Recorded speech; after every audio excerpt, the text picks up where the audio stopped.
y tomamos la decisión de tomarles un parcial muy, muy, muy, muy largo, que tenga química, que tenga biología, que tenga antropología, que tenga física, eh, ahora a fin de mes. Así que entre hoy y mañana les voy a pasar la fecha. Faltan 15 días. No, bien, bien, bien regordete de temas. Bueno, ya lo vimos, ya lo vimos, ya lo vimos, ya lo vimos, ya lo vimos. Y acá habíamos quedado. Habíamos visto qué era un electrolito. ¿Sí? ¿Qué pasaba cuando yo clasificaba a las disoluciones en aquellas que se comportan como electrolito y aquellas que no se comportan como electrolito? ¿Qué diferencia había entre una y la otra?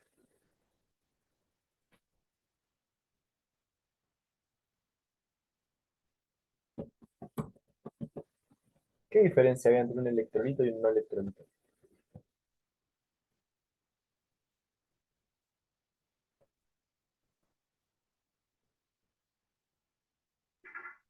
Que eran conductor de electricidad, ¿Quién conducía la electricidad? la sustancia. Pero ¿por qué? ¿Cuál de las dos? ¿El electrolito o el no electrolito? El electrolito eran conductores de electricidad. Los Bien, no, no. bien. ¿Por qué un electrolito era conductor de la electricidad y el no electrolito no? Habíamos visto la clase pasada. ¿Qué hacía el electrolito que no hacía el no electrolito? Había una palabra que era muy importante. Que los electrolitos pueden ¿Son disociarse y los conductores no en el agua? electrolitos no pueden. Bien, los electrolitos pueden disociarse. ¿En qué se disociaban? En cationes y aniones. En aniones y en cationes. ¿Sí? Y yo les había mostrado que podía separarse en un catión positivo y en un catión negativo. Y dependiendo si yo tenía una sal, un ácido o un hidróxido, se iba a disociar de diferentes maneras. ¿Sí? Habíamos visto que cuando era una sal, se iba a disociar siempre en el metal y el radical ácido. Cuando era un ácido, se iba a disociar en el radical ácido y en los protones. Y cuando era un hidróxido, se iba a disociar en el metal y los oxidrilos. Eso era la disociación. Disociarse era separarse, se iba a dividir. Eso iba a dar aniones y cationes que iban a permitir que la corriente eléctrica pueda ser conducida a través de esa mezcla. ¿Sí? En cambio, los no electrolitos se iban a disolver en agua, pero por otra razón, por ejemplo, por la formación de dipolos o por ejemplo, por la formación de uniones puente de hidrógeno. Cualquiera de las dos iba a permitirme a mí poder generar una solubilidad o una disolución de una sustancia en la otra. Si yo puedo formar puente de hidrógeno en el agua, entonces me puedo disolver en agua. Es el caso de la glucosa, la sacarosa, el amoníaco o el metanol, que son los ejemplos que ustedes tienen ahí, siendo glucosa y sacarosa hidratos de carbono, tienen muchos oxidrilos. El amoníaco es una base fuerte, es una base débil, perdón, que tiene pares de electrones libres, o sea que aparte esos pares de electrones libres, siendo el nitrógeno, ¿sí? Unido a hidrógeno de forma covalente, un elemento que tiene la capacidad de formar puente hidrógeno con el agua. Y en el caso del metanol, alcoholes, los alcoholes van a tener la capacidad de formar puente hidrógeno con el agua porque es oxígeno-hidrógeno. ¿Sí? Oxígeno y hidrógeno tienen los alcoholes. Entonces yo podía formar disoluciones no electrolíticas. Vimos cuáles eran las características de cada uno de ellos y después lo que nos quedaba ver, siendo que es un electrolito, saber que los electrolitos pueden ser fuertes o débiles. Un electrolito es fuerte cuando se disocia completamente en la mezcla. Se disocia, o sea, todo lo que yo agrego se separa. Yo les había dado el ejemplo de si tiro 10 cuerpos y se separa completamente, voy a tener 10 cabezas y 10, perdón, si tiro 10 humanos, voy a tener 10 cabezas y 10 cuerpos separados. Eso sería si es fuerte. Pero si es débil, tiro 10 humanos y los quiero separar, voy a tener, no sé, 2 cabezas, 2 cuerpos y 8 humanos sin disociar, sin separarse. Y esto viene bien la explicación para después analizar algo que se llama teorías ácido-base. ¿Sí? Yo tengo un ácido, un ácido fuerte, un ácido fuerte es un ácido que se comporta justamente como una base, como un electrolito fuerte. Cuando se disocie, todo lo que era ácido, todo lo que era ácido, se va a separar en protones y en base conjugada. Se llama base conjugada, después vamos a explicar por qué se llama base conjugada. Pero todo, no me queda nada en la mezcla, de esto no queda nada, no hay nada en la mezcla. Se va todo. Todo se disocia completamente. ¿Sí? En cambio, cuando yo tengo un ácido débil, fíjense, acá tengo el ácido débil, que voy a cambiar el color del marcador porque no se ve tan bien. Yo tengo un ácido débil, ven que acá tengo HA, HA, HA, todo junto. Tengo HA todo junto. Si el electrolito es débil, si el electrolito es débil, lo que nosotros vamos a ver es que cuando yo le agrego agua a la disolución, se van a separar algunos. Ven que este quedó como base.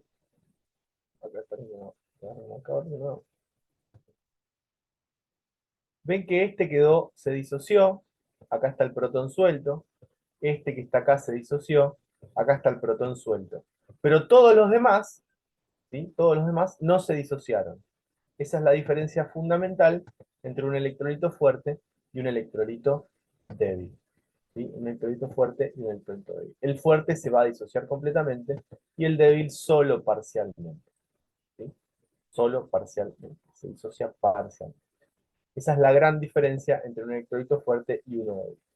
Que nos va a ser sumamente importante más adelante cuando veamos la diferencia entre un ácido fuerte y un ácido débil. ¿Sí? Fíjense, el ácido débil, cuando se disocia, en la mezcla, en la disolución, yo voy a seguir teniendo ácido sin disociar. Solo muy poquitito se va a disociar. Eso es fundamental tenerlo en cuenta cuando diferenciamos un electrolito fuerte de un electrolito débil. Bien. Esto que está acá es el concepto de solubilidad, que ya estuvimos viendo, lo explicamos en la clase pasada, yo me adelanté para explicarlo. Todos estos conceptos ya los dimos en la clase pasada, así que les saco una captura para después, si lo quieren copiar de nuevo, lo copian. Pero es el concepto de solubilidad. Muy bien. ¿Qué va a generar, qué va a generar que una sustancia se disuelva en otra? ¿Sí? ¿Cuáles son los factores que afectan a la solubilidad? O sea, va a hacer que una sustancia se disuelva en otra.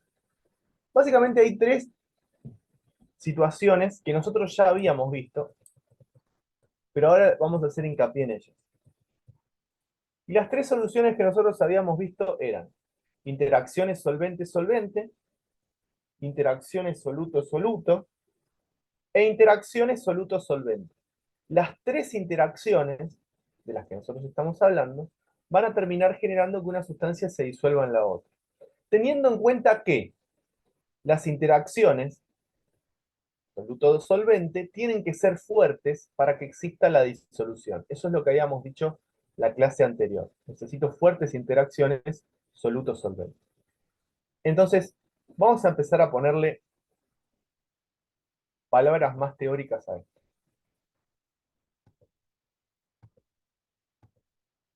Interacciones soluto-solvente, fuertes interacciones soluto-solvente, fuertes interacciones soluto-solvente, van a generar que se genere una disolución, o sea, que se favorezcan a la disolución. ¿Por qué? Yo puedo tener fuertes interacciones soluto-solvente, perdón, yo debo tener fuertes interacciones soluto-solvente e interacciones disolvente-disolvente y soluto-soluto más débiles. Si el soluto prefiere estar con el solvente que consigo mismo, o si el disolvente prefiere estar con el soluto que consigo mismo, entonces vamos a estar en presencia de una disolución favorable. Va a suceder. En cambio, si las atracciones soluto-solvente son más débiles que las atracciones disolvente-disolvente o soluto-soluto, vamos a estar en presencia de una disolución desfavorable. O sea, la sustancia no se va a disolver una en la otra. ¿Sí? Eso es lo que tenemos que tener en cuenta y ahora es ponerle nombre a lo que ya veníamos viendo la clase anterior. ¿Sí? Por favor, copien lo que está en el pizarrón.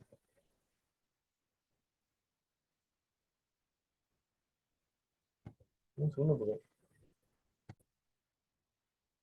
Una cosa que me di cuenta es que muy poquitos de ustedes me prestan atención cuando doy clases. Eso deberíamos empezar a mejorarlo un poco, ¿sí? Y si no me prestan atención durante la clase porque pasó algo, que la vean de nuevo.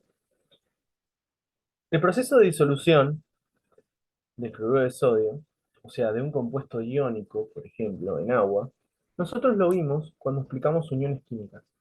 Yo les expliqué cómo el ion dipolo, las interacciones ion-dipolo, iban a favorecer a la disolución de los compuestos iónicos, por ejemplo, el cloruro de sodio.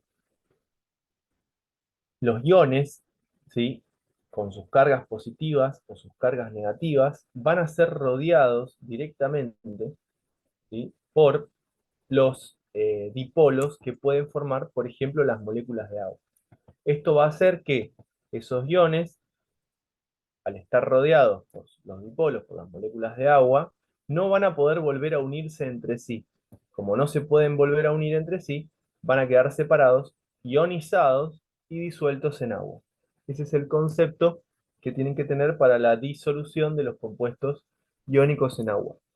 Aparte de que lo vimos, cuando vimos uniones químicas, también está en el apunte que les pasé. Está explicadito, con el dibujo y todo, ¿sí? Con lo cual, es un tema que a esta altura ya deberían conocer, ¿sí? Eso sirve para explicar por qué se disuelve un compuesto iónico en agua. ¿Y por qué se disuelve un compuesto que forma puente de hidrógeno, un compuesto polar en agua, por ejemplo, o eh, un compuesto polar en agua, o un compuesto no polar, pero con oxidrilos, se puede disolver en agua? Ese tipo de situaciones están relacionadas a la formación de puentes de hidrógeno. Yo puedo tener compuestos orgánicos que se disuelven en agua gracias a la formación de puentes de hidrógeno con ella. El concepto de formar un puente de hidrógeno, si yo se los pregunto a ustedes hoy, todos deberían decirme y poder describirme la formación de una unión puente de hidrógeno, ¿sí? A esta altura del partido es un tema que ya tenemos que manejar. Con lo cual, por favor, repasen bien uniones químicas. Si yo a ustedes les digo, pueden formar puente de hidrógeno con el agua, y no se dan cuenta que tiene que tener oxígeno, nitrógeno o flúor unido de forma covalente a hidrógeno, y la otra molécula tiene que tener oxígeno, nitrógeno o flúor para poder formar el puente de hidrógeno, es un problema, chicos, chicas. Necesito que ustedes sepan los conceptos que ya vimos, ¿sí? Si no, es muy difícil, ¿sí?, que me entiendan los nuevos conceptos. ¿Estamos? Esto lo estuvimos charlando bastante. Eh, Así que por favor, cópienlo. De esto hablamos ya varias veces, lo dije varias veces la clase pasada, lo vuelvo a decir ahora. Así que anoten lo que ustedes ven acá, porque son el porqué de la disolución de algunos compuestos en agua, ¿sí? Que ya lo hemos dicho, pero ahora me lo van a anotar.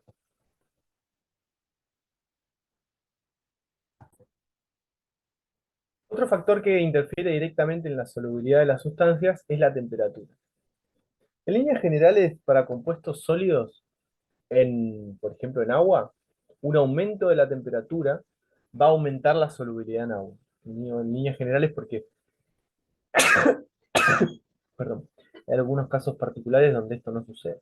Pero en líneas generales, un aumento de la temperatura va a generar un aumento de la solubilidad. Solubilidad quiere decir que se va a disolver en agua, ¿sí? Por ejemplo, puede ser en otros solventes, pero solubilidad quiere decir que existe una que se disuelve, algo se está disolviendo. En cambio, si nosotros estamos hablando de gases, un aumento de la temperatura disminuye la solubilidad en agua o disminuye la solubilidad en un líquido.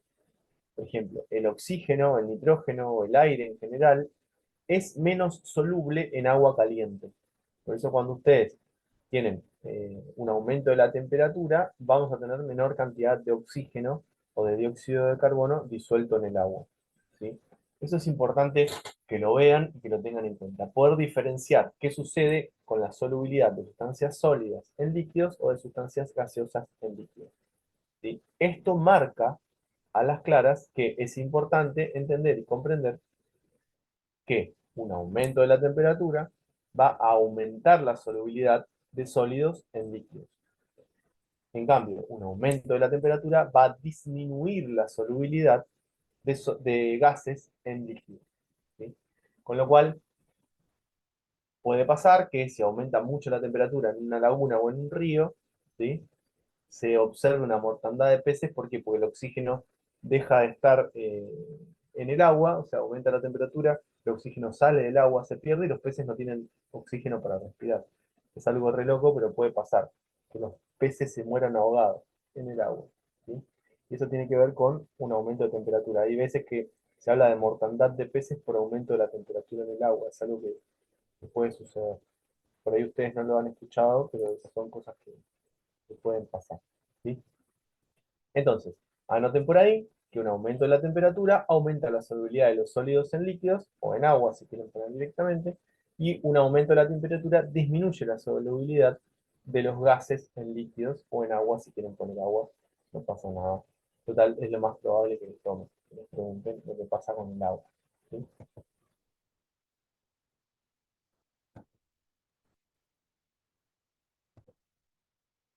Acá tenemos, por ejemplo, algunos, justamente ejemplos, ¿sí?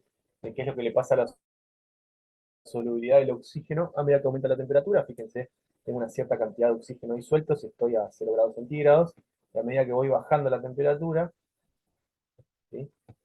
La solubilidad disminuye, es cada vez más baja, ¿sí? Tengo una solubilidad determinada y disminuye. En general nosotros estamos en este punto, siempre 20-25 grados, y fíjense cómo va disminuyendo casi a cero cuando el agua está hirviendo, hacia 100 grados centígrados. Y lo mismo pasa con el dióxido de carbono. A medida que voy aumentando la temperatura, la solubilidad disminuye. Esto es importante tener en cuenta, por ejemplo, en el agua para el mate. ¿Por qué no tiene que hervir? Bueno, si yo quiero oxígeno en mi agua, no tiene que hervir. Tengo que dejarla a 85 más o menos, como para que tenga un poquito de oxígeno en el agua. Aparte de que me quema, ¿no? Pero bueno, eso ya depende de cada uno. Yo la suelo dejar hervir, ¿no? Y después dejo de sentir un poquito. Acá tienen ejemplos también, ¿ven? De la solubilidad de las distintas sustancias, de la solubilidad de las distintas sustancias en agua a medida que aumenta la temperatura. Fíjense, pero no se ve porque está la barra, pero la saco. Esta es la temperatura en función de la solubilidad de las sustancias. A medida que aumenta la temperatura, la solubilidad es cada vez más grande, la solubilidad es cada vez más grande, la solubilidad es cada vez más grande, ¿sí? Salvo, vieron que les dije en algunos casos especiales, por ejemplo en este, donde la solubilidad disminuye, pero es un compuesto prácticamente insoluble en agua, con lo cual puede llegar a entenderse que eso suceda. ¿Sí? Pero fíjense, todas las sales que nosotros vemos, que son sales más comunes, lo que está acá es el clorato de potasio, esto que está acá, el dicromato de potasio, cloruro de potasio, nitrato de potasio, cloruro de sodio. Las sales más comunes, a medida que aumenta la temperatura, aumenta la solubilidad, ¿sí?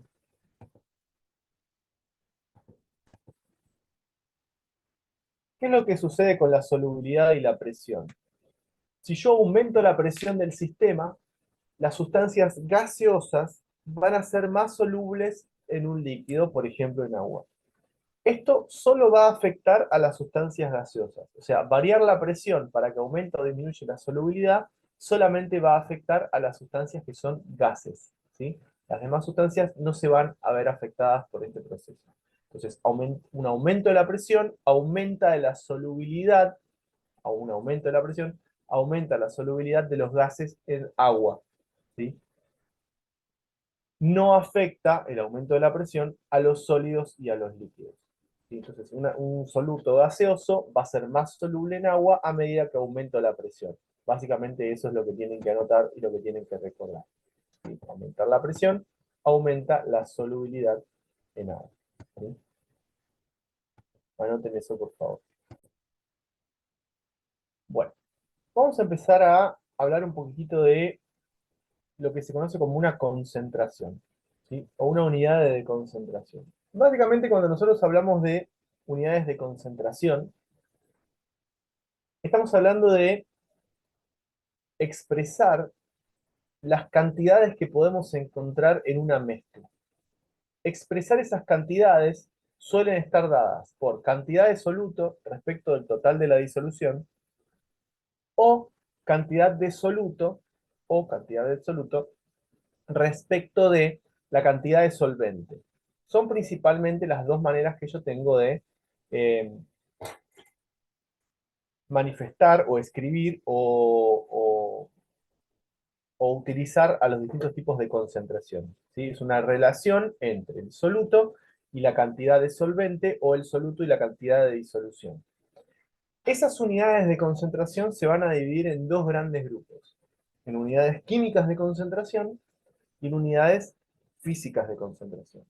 Las unidades químicas de concentración se diferencian de las físicas en que yo necesito conocer qué sustancia es la que estoy utilizando para poder establecer, o qué sustancias estoy utilizando para poder establecer el valor adecuado. En cambio, cuando hablamos de unidades físicas de concentración, la sustancia que se está disolviendo a nosotros no nos importa. Solamente nos va a interesar la cantidad en gramos o en mililitros de una sustancia en particular. Esto lo vamos a ir explicando un poquito mejor a medida que lo vayamos usando, ¿sí? Dentro de las unidades Mati, físicas, ¿sí? perdón, ¿podés repetir lo de químicas? ¿Qué Químicas, necesito conocer? el tipo de sustancia con la que estoy trabajando, o sea, qué sustancia es, ¿sí? Dentro de las unidades físicas de concentración aparecen las unidades porcentuales. Cuando hablamos de porcentuales, hablamos del concepto de porcentaje. Un concepto para ustedes ya viejo porque lo vieron en la primaria y lo vieron en la secundaria y lo ven todo el tiempo. Lo que nosotros vamos a hacer es reconvertir ese concepto de porcentaje a una utilización que tiene que ver con las disoluciones. Las unidades físicas de concentración porcentuales, digo porcentuales porque hay más unidades físicas de concentración, pero las porcentuales son tres. Porcentaje masa en masa, también conocido como porcentaje peso en peso. Porcentaje masa en volumen, conocida como porcentaje peso en volumen. Y porcentaje volumen en volumen. Cualquiera de estos tres porcentajes nos van a dar a nosotros una relación entre el soluto y el solvente. Ojo con esto, dije mal. Es una relación entre el soluto y la disolución. Es una relación entre el soluto y la disolución, expresado porcentualmente. ¿De qué va a depender que sea masa en masa, peso en peso, volumen en volumen? Va a depender si yo expreso todo gramos y gramos o gramos y mililitros, ¿sí? O mililitros y mililitros. Vamos, copie lo que está en el pizarrón que ahora vamos a empezar a explicar una por una.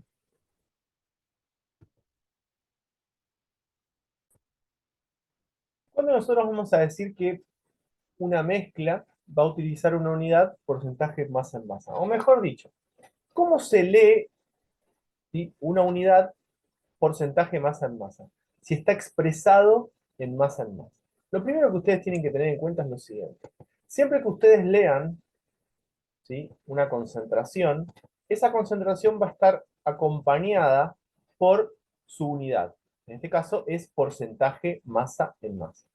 Pónganse que yo les diga que tengo una disolución, tengo una mezcla, 3% masa en masa. ¿Cómo se lee esto? Así como está escrito acá. Dice, X gramos de soluto en 100 gramos de disolución. O sea, si a mí me dicen que tengo una mezcla 3% masa en masa, me están diciendo que tengo. Yo vengo, leo 3% masa en masa, lo que tengo que saber es que me están diciendo lo siguiente. Tengo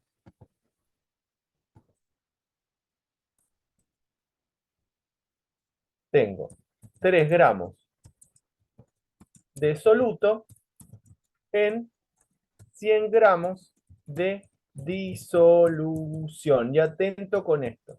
Tengo 3 gramos de soluto en 100 gramos de disolución.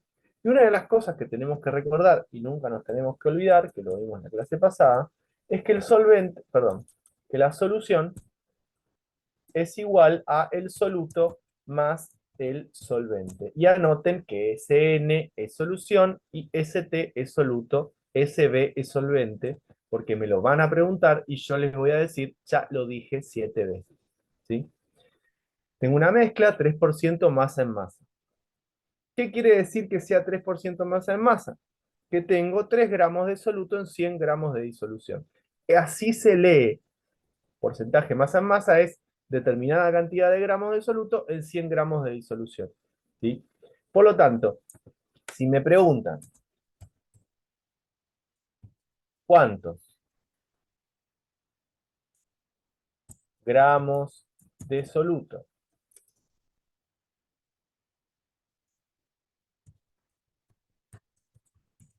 hay en 450 gramos de disolución,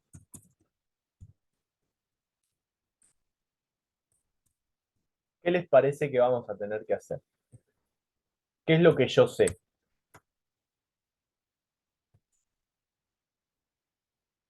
¿Qué es lo que yo sé de esta mezcla? Si me dice que es 3% masa en masa, yo sé seguro, porque dice la unidad.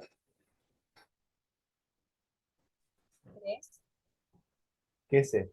¿3 qué? Que tenemos 3 gramos de soluto ¿En cuánto? en 100 gramos de disolución. Muy bien. Escuchá, esto le digo a todos. Ustedes tienen que dar las respuestas completas. Si no, les van a poner un 2 y los van a mandar a su casa. ¿Sí? No te estoy retando. Ningún profesor tiene por qué saber que ustedes saben.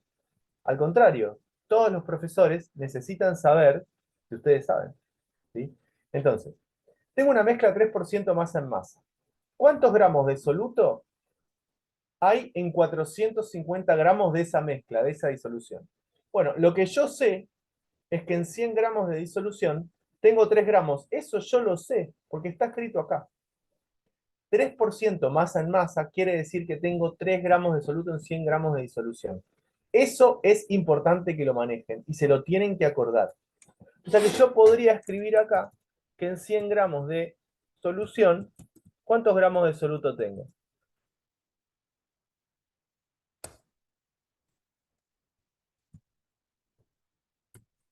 ¿Tengo 3 gramos de soluto o no? ¿O no puedo decir eso? ¿Puedo o no puedo?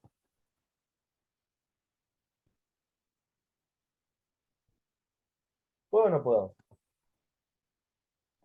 Sí, Bien. Y en 450 gramos de solución, ¿cuánto voy a tener? Miren quién volvió. En 100 gramos, en 450, voy a tener, ¿cuántos? Hago la regla 3 simple. ¿Cómo se hace ahí la regla 3 simple? 450 por 3 gramos dividido 100. Bien, ¿y cuánto te da eso? 13,5. ¿13,5? Bueno, 13,5 gramos de solución. O sea que si yo quiero realizar, de soluto, perdón, si yo quiero realizar una mezcla, ¿sí?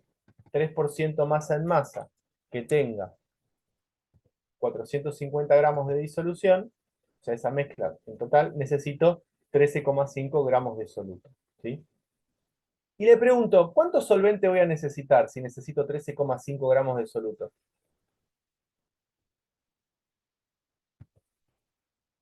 Yo sé que 450 gramos de solución va a ser igual a lo que pesa el soluto, 13,5 gramos, más lo que pesa el solvente. ¿Sí? ¿Cuánto pesa el solvente? No sé, tengo que hacer la cuenta. ¿Sí? Y acá despejo. Pasa restando el 13,5. Me va a quedar el solvente igual a 150 menos 13,5. ¿Cuánto da esa cuenta?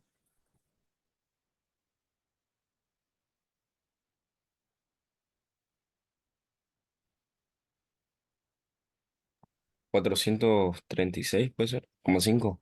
Sí.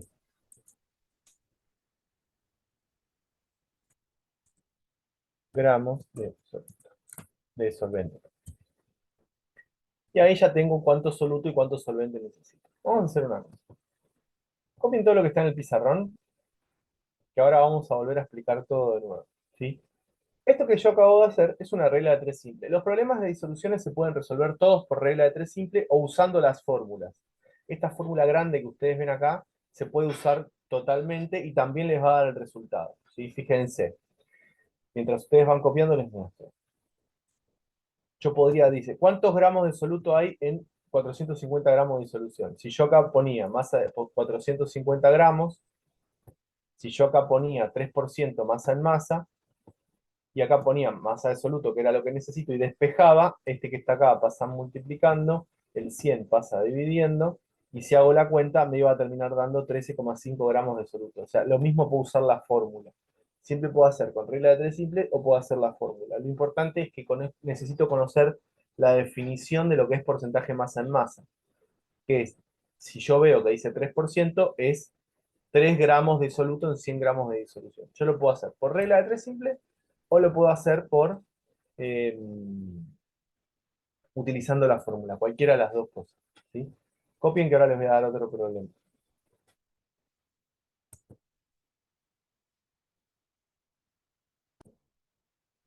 A ver, ¿cuál es el porcentaje masa en masa de una disolución formada por 30 gramos de soluto y 170 gramos de disolvente? O sea, yo ahora no les estoy preguntando cuánto soluto necesito, les estoy preguntando cuál es el porcentaje masa en masa de la mezcla, el porcentaje peso en peso.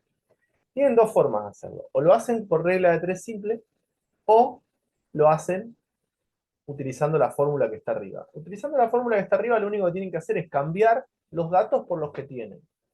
Pero ojo, yo les estoy dando la masa de soluto y la de solvente, no les estoy dando la masa de disolución. O sea que si van a hacer la fórmula de arriba, tienen que calcular primero la masa de disolución. ¿Sí? ¿Cómo harían este problema?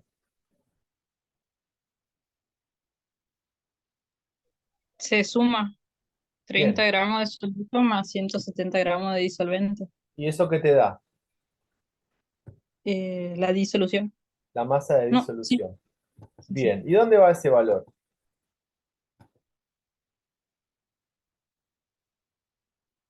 Si quiero usar la fórmula, ¿dónde pongo? Pongo acá abajo, donde dice masa de disolución. ¿Cuánto es 130, 170 más 30? 200. 200 gramos de solvente. Muy bien. ¿Cuántos son los gramos de soluto? 30. 30 gramos de soluto. Muy bien. Y ahora hago la cuenta. ¿Sí? 30 dividido 200 por 100. ¿Cuánto da eso?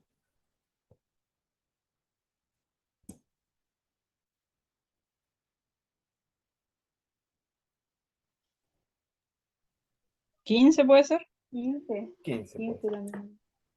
15% masa en masa. Esa sería la respuesta. ¿Sí? Lo único que hice fue agarrar los datos y los metí en la fórmula. ¿Se puede usar la fórmula? Siempre se puede usar la fórmula. ¿Sí? ¿Lo quiero hacer con regla de 3 simple? No pasa nada, lo hago con regla de 3 simple, fíjense. Yo sé que en 200 gramos de disolución tengo 30 gramos de soluto, en 100 gramos de disolución, que es lo que pide el problema, X. Y cuando hago la cuenta me termina dando también lo mismo. ¿Sí? 15% masa en masa. Y hago 100 por 30 dividido 200 y me termina dando. ¿Sí? Copien lo que está en el pizarrón que vamos a hacer otro.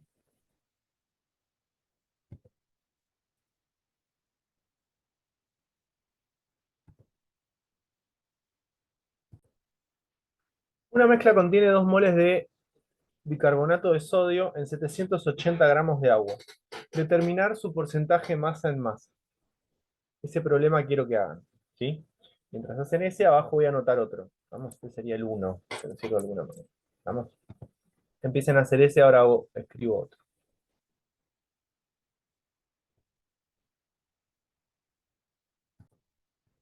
Y vamos a hacer el otro también. Dice, ¿cuántos gramos de cloruro de sodio son necesarios para obtener 1500 gramos de disolución, 0,8% masa en masa del mismo?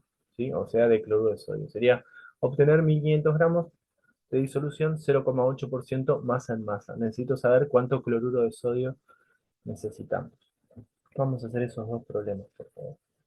Mientras voy a hacer pipí. Hagan el primero, ahora hacemos el segundo. Bueno, ¿a alguno se le ocurrió qué hacer en el primer problema?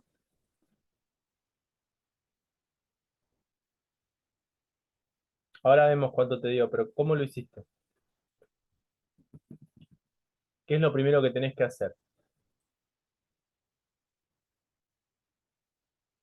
A 100 moles, ¿nos sirve a nosotros el resultado o en qué tiene que estar la cantidad de materia para que nos sirva para que podamos hacer la cuenta? En gramos tiene que ser. Sí, muy bien, en gramos, ¿sí? ¿Y 2 moles cuántos gramos de bicarbonato son?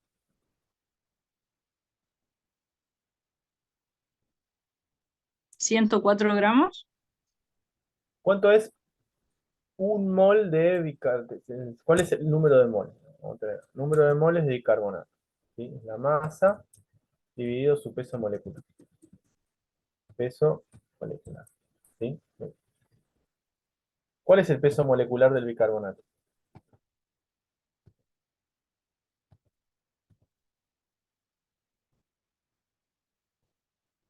El sodio pesa 23, el hidrógeno pesa 1, el carbono 12, 84 gramos es el peso molecular del bicarbonato, ¿sí? Entonces va a 48 más 12, 60, sí, 24, 40. Entonces le va a quedar 2 moles, va a ser igual a la masa, que no la conozco, dividido el peso molecular, que es 84 gramos por mol.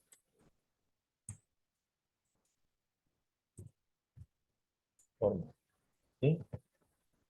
Muy bien. Despejo de ahí, ya el 84 gramos por mol pasa multiplicando, entonces me va a quedar que la masa y despejo va a ser igual a 2 por 84. Esto me da 168 gramos por gramos, perdón, no, gramos. O sea, que yo tengo 168 gramos de bicarbonato en 780 gramos de agua. ¿Estamos? Yo sé que la solución va a ser igual a el soluto más el solvente. ¿Cuánto es el soluto? 168 gramos es el soluto, ¿sí? Más lo que dice el solvente, que son 780 gramos. ¿Cuánto da 168 más 780?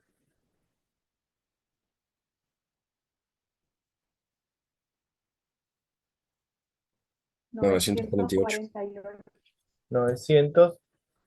y ocho. 948 gramos de solución. Ya tengo los gramos de solución y los gramos de soluto. ¿Puedo sacar el porcentaje masa en masa? Por supuesto. Porcentaje masa en masa va a ser igual a los gramos de soluto, según dice la fórmula, que son 168 gramos, dividido los gramos de solución, según dice la fórmula, que son 948 gramos. ¿Todo esto por cuánto? Por 100. ¿Cuánto da eso? 168 dividido 948 por 100. 17,72 creo. No sé si está bien. No hice la cuenta, pero ahora la hago. Vamos a hacerla así, nos sacamos la vuelta. 168 dividido 948 por 17,7 ponemos, ¿sí? 17,7 17,7% masa en... Y ahí terminó el problema, ¿sí? El único problema que tenía este problema era que el dato de la masa me lo ponían en moles. Entonces tenía que pasar de moles a gramos para poder hacer el problema, ¿sí? Eso es algo que va a pasar bastante, que me esconden la información, ¿sí? Dice, ¿cuántos gramos de cloruro de sodio son necesarios para obtener 1500 gramos de disolución 0,8% masa en masa? Acá tengo dos formas. O hago la regla de 3 simple, donde yo escribo en 100 gramos, rayita 0,8 gramos de soluto, en 1500, rayita X, y hago la cuenta, 1500 por 0,8 dividido 100, eso sí hago la regla de 3 simple, o lo despejo directamente de la fórmula. ¿Cómo lo despejo de la fórmula? Yo sé que porcentaje masa en masa, por si hay algún despistado y no saben de qué fórmula estoy hablando, es igual a los gramos de soluto dividido los gramos de solución. Todo esto por 100. ¿Sí? Esta es la fórmula de la que yo siempre vengo hablando. Gramo de soluto dividido gramo de solución por 100. ¿Tengo los gramos de soluto? No. Es lo que me están preguntando. ¿Tengo el porcentaje de masa en masa? Sí. ¿Tengo los gramos de solución? Sí. Entonces lo único que me queda es despejar. A ver, los gramos de solución son 1500. ¿Sí? El porcentaje de masa en masa es 0,8. Con lo cual paso multiplicando 1500 dividido el 100, dividiendo el 100, perdón, y despejo gramos de soluto. De los gramos de soluto van a ser igual a, como dije recién, 0,8 por 1500, todo dividido 100. Si alguno me hace esa cuenta, porfa. 12 me dio a mí. Bueno, puede ser. 12 gramos de cloruro de sodio en este caso. ¿Sí? 12 gramos de cloruro. ¿Estamos? El que no lo hizo, copia. Sí, 12 da. Gracias.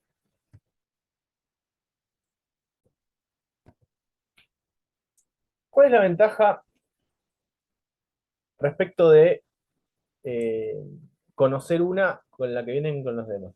¿Sí? Nosotros ya sabemos cómo funciona el porcentaje masa en masa, con lo cual podemos empezar a hablar de lo que refiere al porcentaje masa en volumen. ¿Cuál será la principal diferencia entre el porcentaje masa en volumen y el porcentaje masa en masa? Bueno, la primera gran diferencia es que en lugar de estar respecto de gramos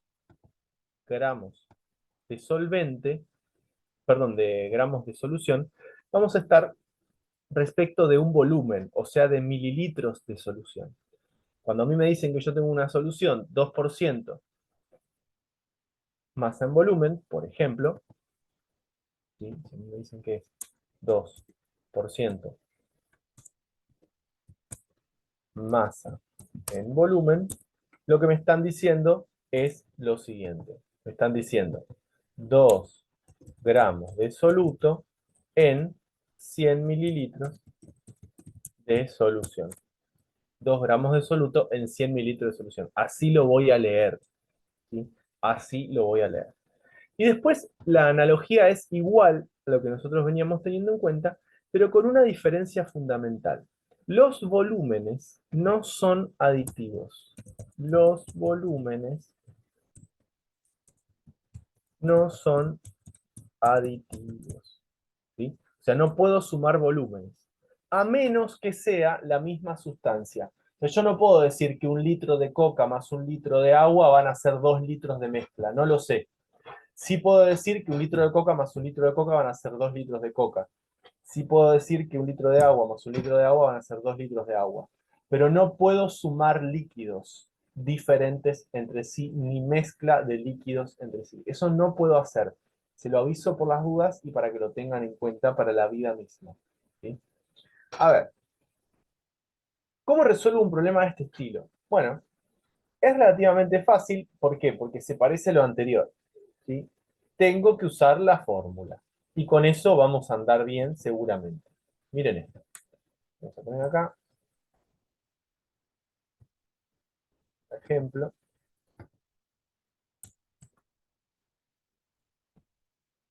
Es ese que ustedes ven ahí. ¿Cómo resuelvo esto? ¿Cuántos gramos de soluto necesita para preparar 300 mililitros de disolución de iodouro de potasio al 15% masa en volumen?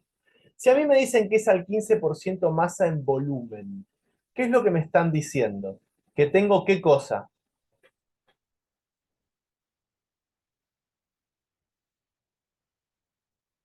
¿Qué me dicen ahí? Sí o sí.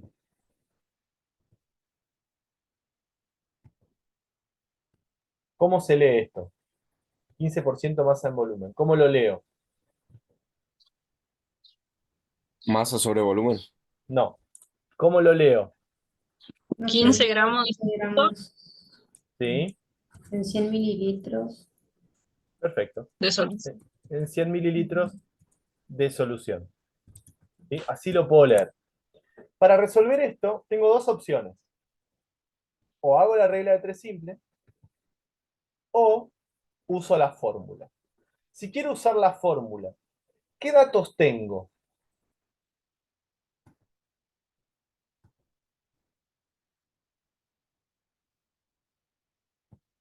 Esto que estoy haciendo lo pongo así en recuadro porque no le sirve. Si quiero usar la fórmula, ¿qué datos tengo?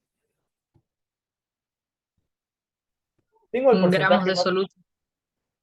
Bien. Tengo el porcentaje masa en volumen, Sí, 15%. 15%. Sí, muy bien. Tengo el porcentaje masa en volumen. Tengo el volumen de disolución, No. ¿pura? Dice, ¿cuántos gramos de soluto se necesita para preparar 300 300. mililitros de solución? ¿Tengo o no tengo? Tengo el volumen de disolución. ¿Qué es lo que no tengo? La masa. La masa de soluto. O sea que si yo despejo de acá, hago 300, pasa multiplicando y el 100 pasa dividiendo, lo voy a poder resolver. ¿Sí? Vamos a ver. Los gramos de soluto en el problemita este van a ser igual a. Pasa multiplicando, sería porcentaje masa en volumen, que es 15,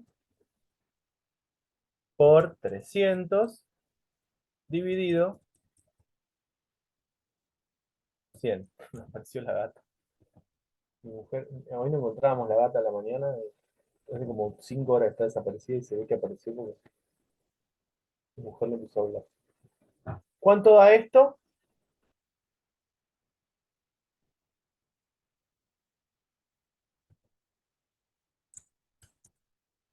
45. 45 gramos de soluto. Gramos de soluto. Perfecto. ¿Sí? Esto sí hago con la fórmula y despejo. Recuerden, pasé multiplicando el 300 y dividiendo el 100. ¿Sí? Me dio esto que está acá. Si quiero hacer por regla de 3 simple, ¿lo puedo hacer por regla de 3 simple? Claro que lo puedo hacer por regla de 3 simple, porque yo sé que cada 100 mililitros tengo 15 gramos de soluto. ¿Sí? Eso es lo que yo sé. Entonces, si lo quiero hacer por regla de 3 simple, digo, si en 100 mililitros tengo 15 gramos de soluto, en 300 mililitros X hago la cuenta y me termina dando también 45 gramos de soluto. Lo puedo hacer de la misma manera. ¿Vamos? Copien las dos maneras para resolverlo, por favor.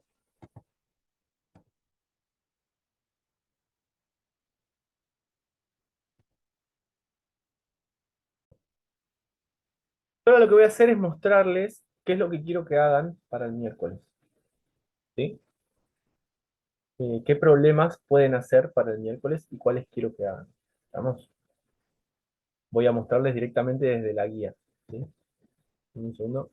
Terminan de copiar y les muestro la guía. Bien. Este es lo que di soluciones. Estos eran los 5 problemas, los 5 ejercicios que dejé la clase pasada. Algunas cosas que tienen que tener en cuenta para poder resolver los problemas. Eso que está ahí son buenos datos para que tengan en cuenta. ¿Sí? Todavía no les expliqué lo que es cómo se usa la densidad, se lo voy a explicar la clase que viene, no se preocupen. Un vaso contiene 500 gramos de agua a cierta temperatura, se agregan 10 gramos de sacarosa, azúcar de mesa. ¿Cuáles son los componentes? La masa de la solución obtenida, el porcentaje masa en masa de la sacarosa. O sea que el 1 lo pueden hacer. Se preparan, y ahí dice cuánto, calcular, calcular, el 2 lo pueden hacer. El 3 también lo pueden hacer. ¿Sí? Completo. ¿Vamos? También lo pueden hacer. El 4 lo pueden hacer completo, si se ponen a repasar lo que ya habíamos visto de densidad, porque ahí no tienen que usar la densidad, sino que tienen que calcular la densidad, con lo cual también lo pueden hacer. Y también pueden hacer el 5 completo y hasta el 5 completo pueden hacer, ¿sí? Del 1 al 5. Del 1 al 5 lo pueden hacer completo. Y lo que van a hacer del 8, escuchen, del 1 al 5 lo hacen completo, después no hacen, y del 8 van a hacer solamente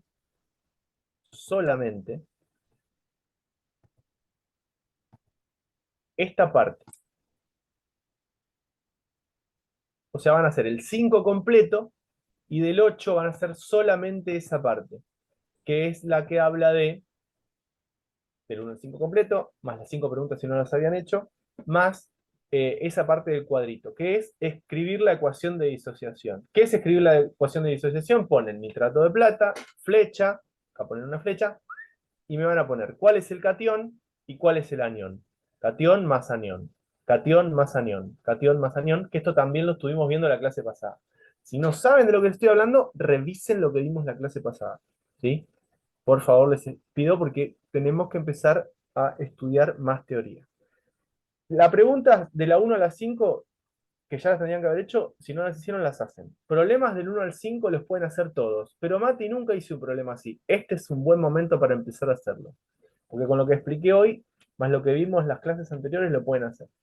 Y después, disociación de esas 4 oxosales, de esas 4 sales, porque 3 son oxosales y una es una sal binaria, que están acá. También quiero que escriban la ecuación de disociación, ¿sí? Todo eso para el miércoles. Vamos, todo eso para el miércoles. Ustedes ahora van a quedar libres hasta las 2 de la tarde, que tienen física, ¿sí? A las 2 de la tarde tienen física. Con lo cual, aprovechen